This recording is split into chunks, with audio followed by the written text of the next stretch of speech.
Se eu entendo o que é o direito, se eu entendo as operações, né, os conflitos sociais, relações sociais sobre as quais o direito precisa operar, qual que é a sua função, qual que é a determinação, as determinações sociais para a sua existência enquanto ideologia, e a sua função enquanto ideologia, ou seja, enquanto conjunto de ideias e práticas, né?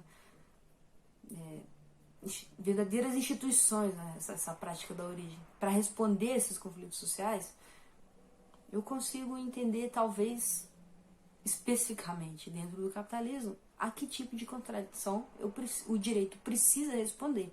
E aí, a gente começa a deslindar as formas, né? As formas com qual a gestão desse conflito social, a operação desses conflitos sociais que o direito tem que lidar, tomam. A punição, né? O que é objeto aí do direito penal, da criminologia, é, por óbvio, né, uma das formas da gente concretizar aquilo que o direito precisa para cumprir a sua função, enquanto mesmo mediação para a resolução de conflitos sociais sem ameaçar, né, aquilo que tem de mais estrutural, aquilo que está realmente na raiz do problema. É óbvio, e isso também está presente em outros pores, né, teológicos secundários, outras ideologias, como o Estado, tipicamente burguês, o Estado no capitalismo. Estou falando agora do direito no capitalismo. Fiz toda essa divagação para mostrar, olha, a gente pode enxergar algo que pareça muito, né, com o modo específico de gerir os conflitos sociais, que é essa operação do direito, né, que um corpo destacado de pessoas para isso, e se baseia ali, óbvio, em formas de conceber a realidade, a forma de consciência que já estão em algum grau, né, estranhadas, não exprimem em si a realidade tal qual ela é. E o que dá especificamente, né, essa tônica? É óbvio que é isso ser lançado como forma oficial de resolver os conflitos da sociabilidade. Essa é a nossa forma essencial. Não é mais a igreja, não é o padre, não. Agora é o juiz, agora é o delegado, agora é o promotor, sabe? É o ministro do Supremo Tribunal Federal. É aqui que a gente resolve os nossos conflitos sociais, né? E óbvio, né, com a noção de Estado atrelada a isso também. Precisamos desenvolver isso da mesma forma que a gente precisa desenvolver a questão da violência extraeconômica, né? Que aí a gente pode chamar de coercitibilidade do direito, né? E que fica bem evidente, né, no direito penal. A violência é uma categoria, é uma frase polêmica, a violência é uma categoria econômica, né? A imposição da força, né, para que aconteça alguma coisa, né, que está sendo ali constrangida, isso é da ordem econômica. A violência é um fenômeno da ordem econômica, com maior tranquilidade. Mas existe a violência extraeconômica também, né? A violência que não está imediatamente colocada ali na resolução dos conflitos materiais. Se volta para, né, poder lidar com eles, mas não necessariamente está ali, né? Não te tirei de cima do território que eu queria para eu poder plantar meu trigo, você tá aqui, a tribo inimiga, eu te matei, te tirei daqui. Não é tão, né, não tá tão diretamente atrelada à produção da vida. Mas a violência extraeconômica, ela, quando passa a ser especificamente gerida por esse corpo de juristas, quando quem passa a exercê-la e o modo como ela é acionada passa a ser algo da ordem do jurídico, das relações jurídicas, da forma de conceber juridicamente o mundo, isso daí é o que está na base da punição, né? A gente trabalha da punição dentro, né, principalmente do capitalismo, porque a violência direta, para que seja, né, imediatamente posto fim aos constrangimentos da sociabilidade, e que aí talvez a gente chame isso de punição, né? A gente chama mais de punição. A gente não pode violência, o termo é esse. Mas se ela assume essa forma de punição, de resposta a uma conduta desviante, né, isso não é específico do direito. Isso não é específico do capitalismo. Essa forma de se relacionar, né? Essa relação que se estabelece aí a partir da violência, ela não é específica do direito. Agora, que isso assuma um contorno de engendramento de comportamentos, de regulação da sociabilidade de forma organizada, né? Uma violência organizada para isso, aí talvez a gente possa localizar isso como uma especificidade do que se chama de direito penal, né? E aí, voltado para lidar com exatamente isso, esses comportamentos desviantes, que desviam do que deveria ser o padrão da sociabilidade. A questão não está tanto em si na forma como a punição vai se organizar. Porque a forma como eu vou punir, seja a violência direta, seja o aprisionamento, a tortura, trabalho forçado, banimento, tudo isso, o constrangimento social, né, a perda de um status dentro da lógica ali da organização da sociedade, isso daí, nessas formas, elas obviamente vão estar atreladas com a certa configuração das relações sociais, em um dado modo situado historicamente no tempo de produzir a vida material. Né? Eu não tenho uma linha do tempo, né, igual muitas vezes, né, parece assim. Então, primeiro aqui é punição corporal, aí da punição corporal evolui para as penas privativas de liberdade. E agora, então, a lógica do trabalho. Até mesmo a criminologia crítica, às vezes, que é localizada dessa forma. Lemos o Rich Hilkersheimer, lemos o Máximo Melossi Pavarini e o Foucault, e aí agora sim, a derivação cronológica. Não! E também não está no Marx isso. Mas está na acumulação primitiva, falando da legislação sanguinária, estou falando de um processo situado historicamente no desenvolvimento da via clássica de identificação do capitalismo. Estou falando de Inglaterra, estou falando até mesmo ali, né, no capitalismo mercantil ainda, países como a Holanda, por exemplo. Estou falando de workhouse. Eu não posso generalizar isso, né, para explicar o sistema penal, né, as formas de punição, a forma como a violência extraeconômica é organizada, né, para dar resposta aos conflitos sociais. Eu não posso derivar lá dos workhouses, não. Eu tenho essas experiências estudadas, né, por autores importantes, aí, como eu citei, para que eu possa prestar atenção, porque é óbvio, o capitalismo é um sistema universalizante, tem pressupostos seus, óbvio, né, a produção do valor, né, a valorização do valor através do mais valor, do trabalho não pago, e aí determinadas ideologias que possibilitam, né, o desenvolvimento, a universalização, a consolidação, a entificação do capitalismo industrial são bastante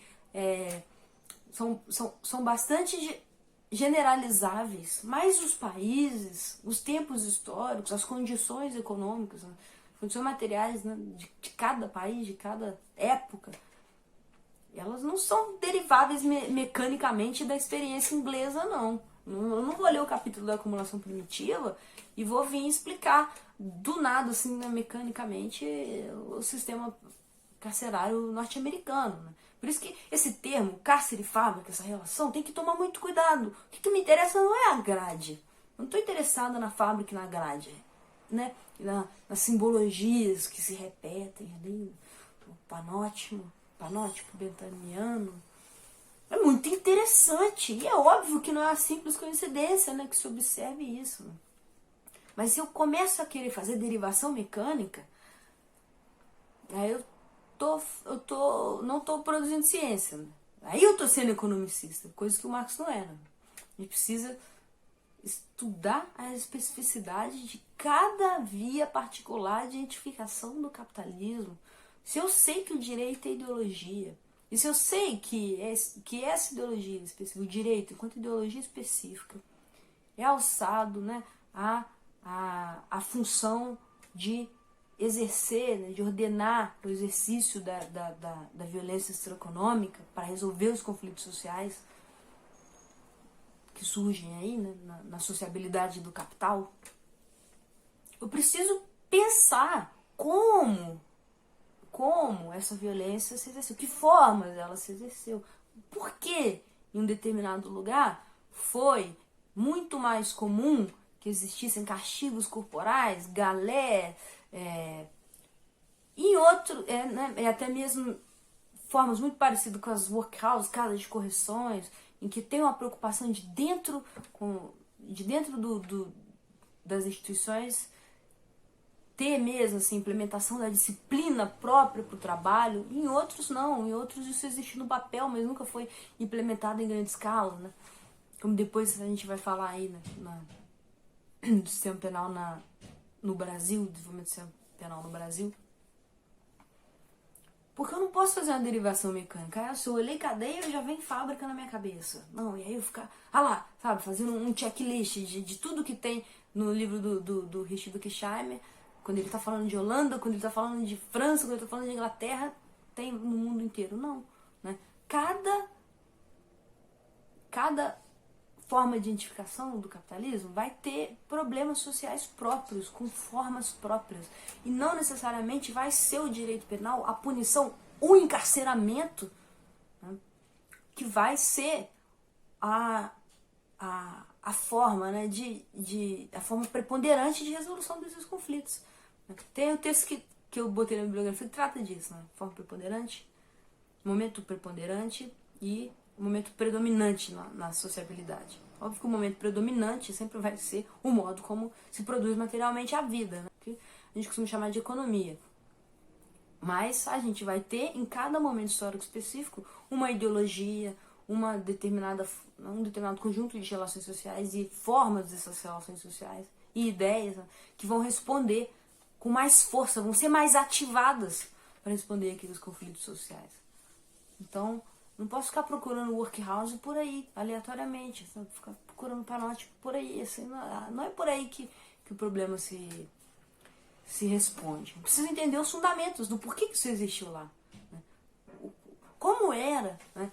Qual foi o desenvolvimento do proletariado, o desenvolvimento histórico do proletariado naquele país, o desenvolvimento histórico da burguesia naquele país, como são as classes dominantes aqui, de modo, né, qual é a relação entre elas, qual as possibilidades de produção da vida material que tem lá, que não tem aqui. Óbvio que no capitalismo hipertardio, no capitalismo tardio, vai ter de mais diversas formas. Algumas formas mesmo podem nem se alçar tanto, né, a esse patamar como a gente tem aqui do desenvolvimento do direito penal e do encarceramento. Tem uma lógica, e aí isso fica muito bem trabalhado pelo Marx no capítulo da acumulação primitiva, do Capital, reaparece em outros lugares também. E o livro do Richard Durkheim talvez seja o mais interessante aí, né, na tradição para tratar isso. Também, né, sobre alguns escorregadinhas assim, economicistas. Bom, qual que é o fundamento para a gente dos modos de identificação clássico do capital, para a gente começar a trabalhar isso, né? Estou falando, por exemplo, se a gente pensa em como a cooperação simples, como forma de organização, né, do trabalho, em como isso evolui para a manufatura, e a manufatura, óbvio, né, vai junto com o desenvolvimento do mercado internacional, grandes navegações, enfim, todos aqueles processos vão gerando as condições necessárias, a acumulação de capital, a produção em larga escala de mercadorias, a apropriação em larga escala do mais-valor, né? E, ao mesmo tempo, vai fortalecendo uma classe, vai fortalecendo uma certa configuração de relações sociais, que vai colocando em xeque as formas até então vigentes, né? O trabalho como era na feudalidade. Aquelas relações de produção vão se enfraquecendo. Eu tenho uma outra classe surgindo, eu tenho uma outra forma de produzir mercadorias surgindo, né? E o que é que está ali disponível, né, enquanto condição para desenvolvimento desse novo modo de produzir a vida em sociedade. E o que precisa ser feito para que realmente se aproveite essas condições ao máximo delas. Eu tenho, por exemplo, um processo histórico de cercamento de campos. Com isso, eu tenho o quê? A geração de um largo contingente de pessoas que está apartadas das suas condições de produzir a vida e que estão inseridas num cotidiano em que cada vez mais tá vendo o quê? A generalização da forma mercadoria para aqueles elementos da vida material que antes sequer, né, eram precificáveis. E a forma trabalho assalariado vai cada vez mais se generalizando. Então, estou num momento de grande desenvolvimento da manufatura, estou num momento em que essa forma de organizar a produção alcança, né, níveis de produtividade, obviamente, comparado com o período anterior, muito maiores, e isso me possibilita, né, produzir em cada vez maior escala, realizar assim, né, o valor em cada vez maior escala. E para isso, eu preciso mobilizar um grande contingente de trabalhadores. A manufatura, né, ainda não vislumbrando os autômatos, como a gente vai ver aí sim no desenvolvimento da indústria, da grande indústria, demanda um grande número de força de trabalho mobilizada mesmo para realizar a produção de mercadorias. Então eu não posso ter, então aquelas pessoas que estavam ali flutuando, né, não necessariamente inseridas na dinâmica do trabalho, mesmo antes do trabalho assalariado, então a mendicância, né, agora inflada, né, porque houve expropriação, cercamento de campos, enfim, né, os procedimentos típicos da Inglaterra, cercamento de campos, mas variadas formas de expropriação, essa camada da população não pode ficar flutuando mais por aí. Essa camada da população, vamos dizer assim, desocupada e desprovida dos seus meios de produzir a vida, começa a ser um elemento de grandes conflitos sociais, começa a colocar em xeque, né, o desenvolvimento tranquilo da nossa força, da nossa reprodução material da vida. Primeiro porque há uma grande demanda por força de trabalho, porque o desemprego, a desocupação gera, né, variados problemas sociais se desenvolvem no interior desses grupos, né? Então a mendicância, vadiagem, alcoolismo, prostituição, tudo isso são os problemas sociais que são colocados, né, naquele momento. E é preciso dar uma resposta para isso, ao mesmo tempo também é preciso dar uma resposta para as necessidades da produção, né? E aí eu, até então, geria a pobreza, né, geria esse contingente que estava ali desvinculado diretamente da produção de mercadorias, ainda no modo feudal de produção. Isso até então era um papel para a igreja, era a Eucaristia que cuidava disso, né? Isso é uma questão de caridade, de dar esmola. E por que, de repente, a violência econômica passa a ser a alternativa para lidar com aquele problema social, para constranger aquelas pessoas a se integrarem na dinâmica do trabalho assalariado na manufatura, por exemplo, né? Na sua fase mais avançada. É óbvio que tudo isso se dá como eu disse, num momento histórico de desenvolvimento do capitalismo que demanda, né, a instrumentalização dessa forma de gerir a pobreza. E aí as workhouses surgem nesse sentido. Eu resolvo um problema social, né, da mendicância, da pobreza, e ao mesmo tempo dou resposta a um problema da ordem econômica. Porque é óbvio que não foi da noite para o dia que as novas individualidades adequadas a uma jornada de trabalho de 16 horas surgiram. Não foi da noite para o dia. Foi necessário um processo violento de forja de novas individualidades. Então havia sim uma grande preocupação em se reproduzir um estilo de vida baseado na disciplina, no trabalho, né, nesse momento. Principalmente, né, os países aí da experiência clássica de identificação do capitalismo. E ao mesmo tempo, né, ao livro do Richard Durkheim, Punição e Estrutura Social, ficou muito claro. Esses próprios estabelecimentos começam a gerar, né, se tem trabalho ali, né, trabalho na sua forma assalariada, óbvio, não pago, né, a maior parte das vezes, eu tenho a possibilidade de produzir mercadorias ali, é um valor muito baixo, né? e realizasse o lucro de uma forma maior dentro desses estabelecimentos que estavam servindo até então como forma de gerir o conflito social, né? E de preparar para, né, inserção no modo de produção que agora demanda, né, uma outra individualidade, uma individualidade voltada para trabalhar várias horas ali. Então também os próprios estabelecimentos começam a em si se tornarem empreendimentos ali, de realização de lucro.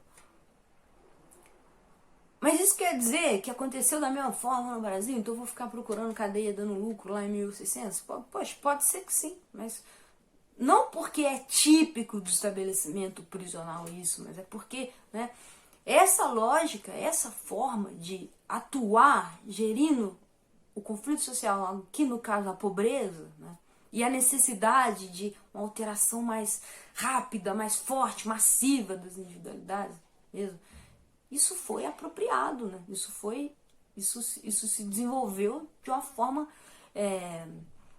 isso teve um papel preponderante, né, na condução desses problemas sociais, e muitas vezes de forma ordenada, né? Então acho que é muito rico no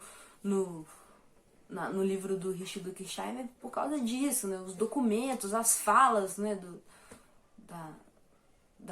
de exemplares ali da classe dominante a esse respeito. É muito interessante isso. Você tem, óbvio, que com o passar do tempo, um afrouxamento também, né, dessa política de atuação tão virulenta, né, contra a mendicância, contra as pessoas que estão ali ainda flutuando, né, não estão inseridas diretamente no trabalho assalariado. Precisa se afrouxar isso muitas vezes, porque é uma violência exercida de forma tão sistemática, tão brutal, uma chama de legislação sanguinária, né, trabalho compulsório, e quem não está trabalhando aí vai, a pessoa pode ser açoitada, marcada, enfim. Isso começa, óbvio, a evidenciar as contradições de classe, né? Isso começa a tornar latente esse tipo de conflito e aí gerar diversas insatisfações e colocam em risco também, né, a reprodução da ordem da divisão de classes, de poder entre classes. E também há momentos em que é necessário para o desenvolvimento econômico, né, para conservar, né, as taxas de lucro, que haja maior mão de obra disponível para que se rebaixe o preço da força de trabalho. Isso também é um movimento que muitas vezes o cárcere, né, os usos punitivos servem óbvio, operados ali pelo direito, é um movimento que eles precisam responder. E aí, às vezes, nesse momento, a gente precisa fazer determinações fundamentais para entender o problema do cárcere fábrica. Então, tem um primeiro, que é a responder à violência extraeconômica organizada, óbvio, por meio do direito, e aí, né, seguindo uma lógica até mesmo de princípios, de leis, contra essa violência utilizada como mediação para responder um conflito social determinado, no caso, a pobreza, né? E que ela ganhe, e que o cárcere seja eleito ali como, né, ferramenta para isso, e ali dentro também comece a cumprir assim, um papel disciplinador, de engendrador de novas individualidades, é um movimento que a gente observou na história e que o capitalismo, vez ou outra, lança mão, né, dessa forma de resolver os seus conflitos. Mas, isso a gente está falando o quê? Essa necessidade de encarcerar massivamente e de que o cárcere funcione quase como uma escola para a fábrica, né? Estou falando de um dado momento de desenvolvimento a pleno vapor, né, daquilo que vai dar o salto, né, da manufatura moderna para a indústria. Então, assim, é um movimento mesmo de grandes proporções da industrialização. A edificação do capitalismo numa etapa decisiva, né? E nós temos outros movimentos que o direito, que a gente chama de direito penal, né, pode exercer.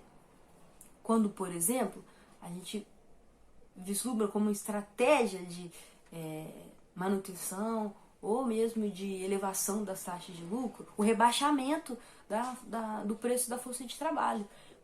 Como que isso pode ser atingido? Através do inchaço mesmo da superpopulação relativa, da criação de um grande exército industrial de reserva. Então, não é mais demandado tão fortemente a força de trabalho ali, talvez num grau mais avançado, por exemplo, de automação. Né? A gente começa a ver aí ferramentas, máquinas cumprindo a tarefa humana, eu passo a prescindir um pouco dessa força de trabalho. Ou, por exemplo, lugares onde o grau da source produtiva, da tecnologia, nem é tão desenvolvido, mas a função que aquele país ali, que aquela região especificamente ocupa, na produção global mesmo, no capitalismo no nível mundial, é de fornecimento de mão de obra barata, ainda que em ramos da indústria que não sejam tão automatizados. Então, a função daquele país ali, por exemplo, o que é muito comum, né, nos países de capitalismo hipertardio, países latino-americanos, africanos, asiáticos, é exatamente isso, se inserir no capitalismo globalmente como fornecedor de matéria-prima muito barata, em ramos que não necessariamente são extremamente automatizados na indústria. Então, qual que é o problema que vai ter ali? Vai ser um grande exército industrial de reserva, uma superpopulação relativa gigantesca que precisa existir enquanto tal numericamente. Ela precisa existir. E óbvio, se tem um contingente de pessoas desprovidas, né, da forma de garantir a sua subsistência, isso é o caldeirão do inferno dos conflitos sociais. Né? E aí, os usos da violência extraeconômica muitas vezes vão ser aplicados para dirimir esses conflitos sociais, na base da violência direta, da repressão mesmo. Né? E aí começa a ter que ser também movimentos de trabalhadores. Né? Se do lado de lá nós temos ideólogos, né, para resolver os conflitos sociais a favor do jogo como ele está, nós também temos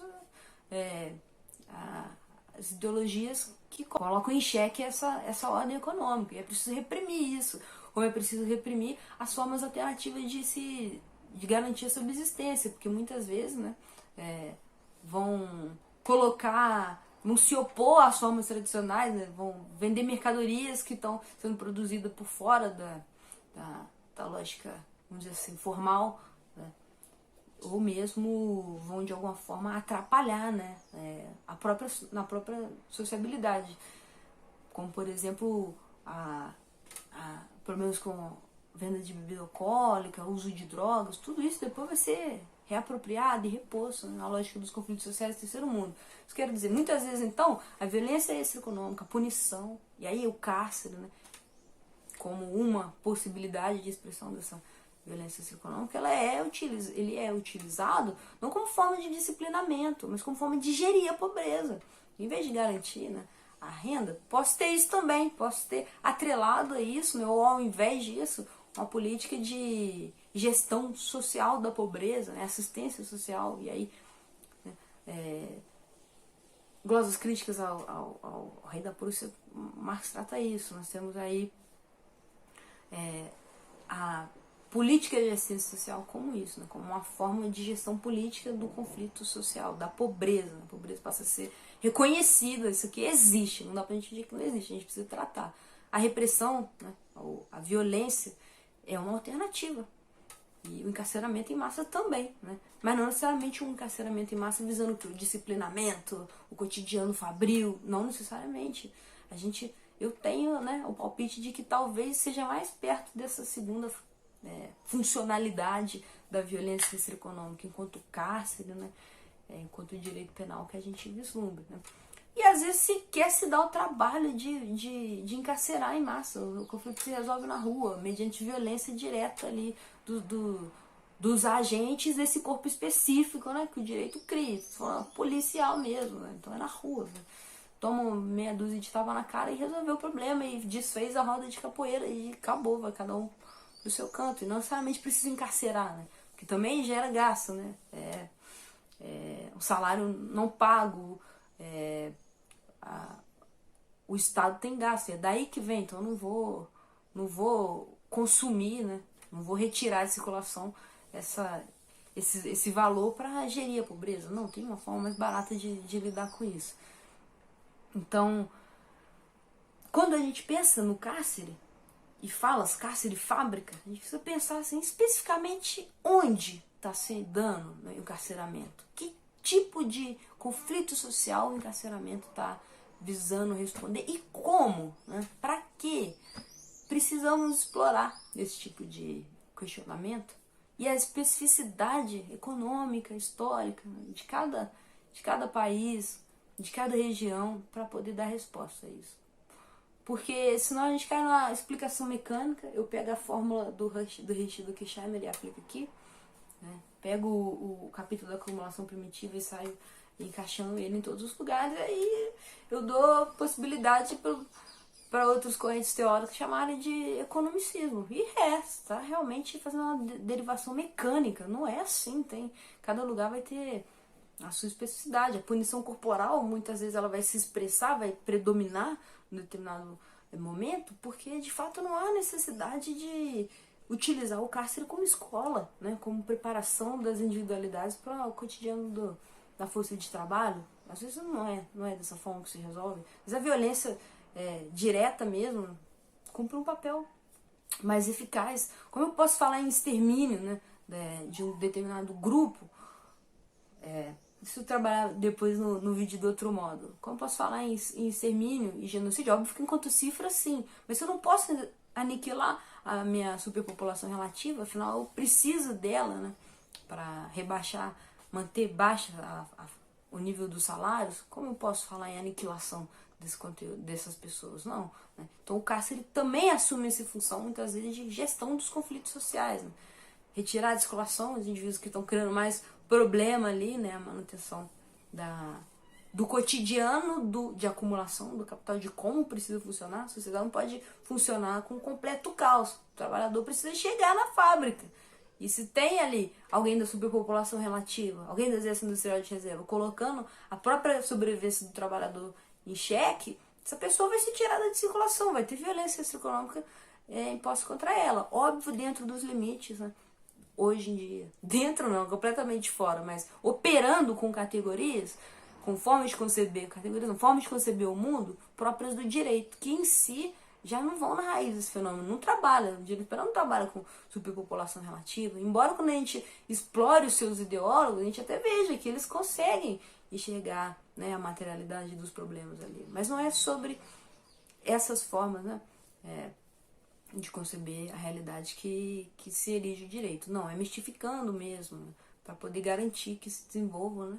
E aí conceitos como crime, né, tudo isso surge para justificar, para garantir a perpetuação dessa forma de lidar com os conflitos sociais.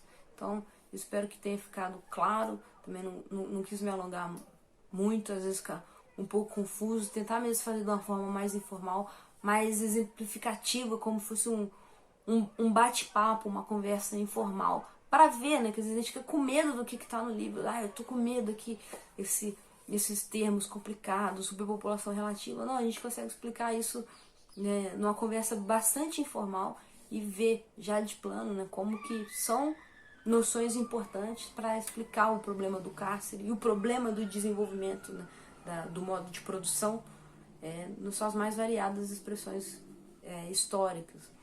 E aí a gente acha que ficou claro que não é economicismo, né?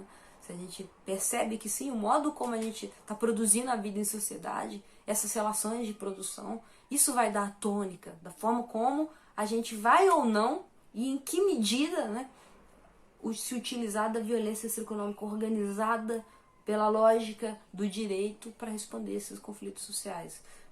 E também, ao mesmo tempo, com isso, a gente começa a se afastar um pouco de algumas interpretações teóricas que vão localizar muito na esfera do imaginário, do indivíduo, do simbólico, né? Do poder como uma coisa assim abstrata, a manutenção do poder, a punição do corpo em si, né?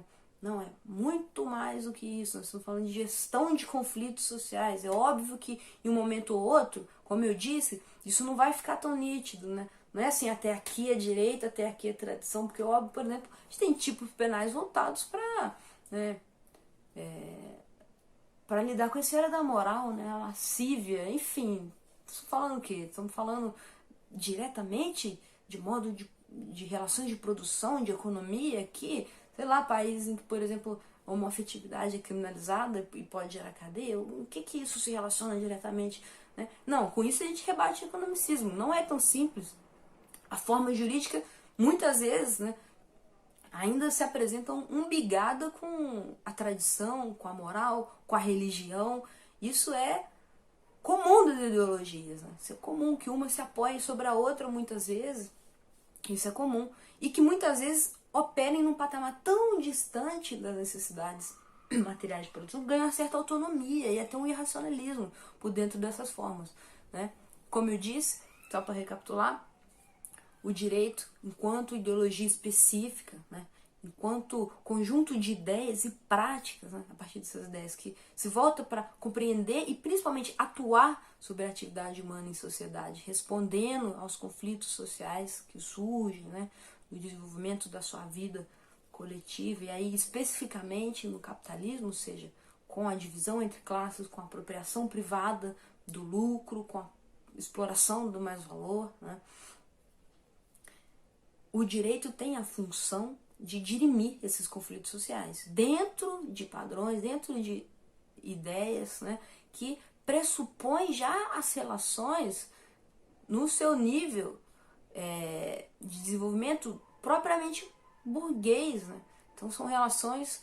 Então o direito se volta para explicar o mundo a partir de explicações que já tomam o modo de produção capitalista, que já tomam o modo de vida burguês como o núcleo, né, dessas relações. Então já parte de um patamar mais superficial de explicações, já parte de uma mistificação, e sobre essa mistificação tem que operar, né? Então o caráter de falseamento da realidade é inerente ao direito, mas isso não apaga o fato de que o direito também precisa, em alguma medida, reconhecer esses conflitos sociais, que eles existem. Afinal, é para resolvê-los, né, que ele opera. E dos conflitos entre capital e trabalho, das necessidades, né, de forja de individualidades, muitas vezes até mesmo de gestão dos conflitos sociais que surgem, né, justamente aí da existência de uma grande superpopulação relativa, como lidar com ela. A gente tem uma operacionalização, da violência extraeconômica, né? A partir de uma gestão, né, desses instrumentos aí da violência extraeconômica, então, que assume a forma de punição, e aí se chama cárcere, enfim, tudo isso operacionalizado por um corpo específico de profissionais, né? Tem a especialização de membros, né, da sociedade para lidar com isso, sempre óbvio atrelado, né, à lógica do Estado, né, ao poder político, à ideologia, essa ideologia específica também que é a política, mas é óbvio tendo especificidades com relação a ela. Essa é a especificidade do direito no capitalismo, e especificamente, né, daquilo que a gente chama de direito penal, e que aqui nós estaríamos tratando do cárcere, da cadeia, né? Surgimento dessa forma, desse instrumento, dentro dessa forma de lidar com os conflitos sociais. Né? Então, pensar em cárcere é pensar em violência econômica, empregado para um fim. Né? Então, se eu estou apartando, se eu estou isolando indivíduos do convívio social, com algum objetivo, qual é o objetivo que nós temos? O desvendar disso está para gerir um determinado tipo de conflito social, e que vai da repressão, né, de movimentos que se voltam para contrapor a ordem, né, movimentos de trabalhadores, que vai de agitadores das mais variadas espécies, né?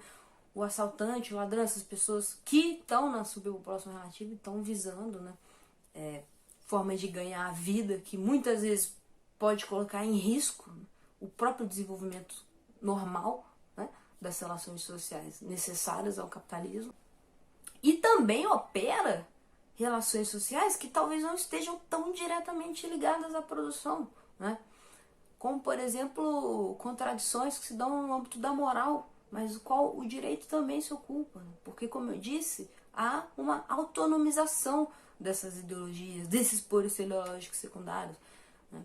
E aí há, inclusive, uma incorporação meio, às vezes, irracional de ideias que são mais afeitas a, às vezes, até mesmo um estágio anterior, histórico, né, no desenvolvimento das relações sociais. Isso não coloca em risco a nossa discussão, nosso debate aqui sobre o direito. Muito pelo contrário, ele fortalece o que a gente disse lá atrás. Essas formas, muitas vezes, vão aparecer coligadas e vão ser necessária a outra para existir, por mais contraditórios que sejam, por mais que às vezes exprimam com certa falsidade aquilo que a realidade é, né? Então, espero que tenha conseguido abordar, trazer aí elementos para o debate que às vezes são marginalizados, né? Não são repostos aí, republicados, redivulgados, que é principalmente o Lukács, né? Tentei fazer uma explicação assim mais palatável, né? Em vez de ficar necessariamente remetendo toda hora, mas na minha ementa eu explico melhor cada elemento da minha fala que eu retiro de cada texto, tá bom? Então estou disponível para dúvida e espero que tenha sido bom.